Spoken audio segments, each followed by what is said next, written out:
What's up guys?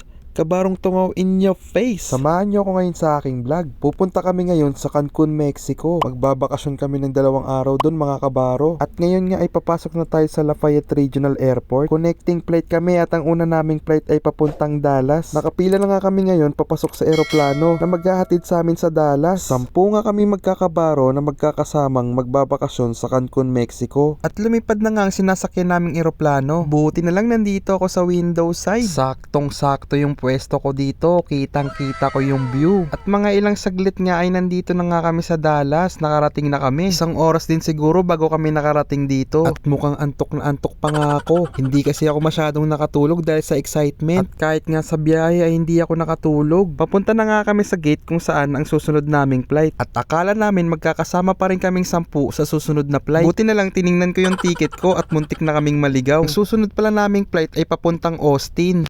Yun, muntik na kaming maligaw guys. 2 nga kaming nahiwalay sa aming mga kasama at pares pa kaming first timer. Let's go.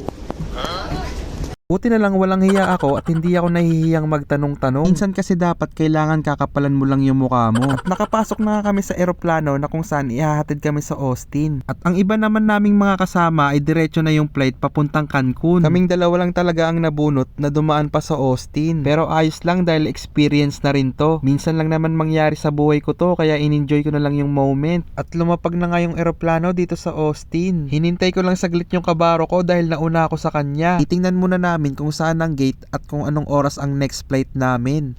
Flight number 2835. At nang makita namin na 12:26 PM pa ang susunod naming flight, ay naghanap muna kami ng makakainan namin dahil gutom na kami. Gahanap kami ng makakainan ngayon. Sa kaya kami makakahanap ng mura, sana may Jollibee dito. May Jollibee lang dito guys. Doon na kami kakain. Naglakad-lakad kami at nagbabaka sakaling may makitang Jollibee. Kaso nabigo kami at naghanap na lang kami ng murang makakainan. At ito lang ang nakita naming mura, isang slice ng pizza at isang bote ng tubig ang in-order namin. Parehas lang kami ng in-order ng kabaro ko at alam naming hindi kami mabubusog doon pero ayos na rin yun, pantawid gutom lang. At naghanap na nga kami ng aming pwesto na matatambayan na kung saan kami maghihintay sa susunod na aming flight dahil mga ilang oras pa ang hihintayin namin. At pagkatapos nga ng ilang oras naming paghihintay ay pinapila na kami at pinapasok na kami sa eroplano na biyahe papuntang Cancun, Mexico. Sa wakas ito na ang huling biyahe namin sa eroplano papunta sa aming destinasyon. Saglit nga lang ang biyahe namin at nakarating na kami. Dito na kami guys. Cancun touchdown. At pumila muna kami sa immigration at nagtanong muna sila ng mga ilang katanungan bago kami pinalabas ng airport. Paglabas nga namin sa airport ng Cancun ay hinanap na agad namin yung service namin na maghahatid sa amin sa hotel kung saan kami mag-i-stay. Ito na kami sa sa service namin. Hatid kami sa Beach Cape kung saan kami tutuloy. Yun nga, Beach Cape nga yung pangalan ng hotel na tutuluyan namin. Ito ang sinakyan naming service ay madami ding ihahatid na pasahero. At iba't ibang hotel ang hahatiran nila dahil kasama sa package ng hotel itong service. Kung makikita nyo nga ang lugar ay parang nasa Pilipinas lang din. At ang temperatura dito ay mainit din. Namiss ko tuloy lalo sa Pilipinas. Lalo tuloy akong nasabik umuwi ng Pinas pero alam kong malapit na. Kapit lang mga kabaro para sa mga pangarap natin. Dadating din yung araw na hindi na natin kailangan lisanin ng ating sariling bansa para lang kumita ng pera at maibigay sa ating pamilya.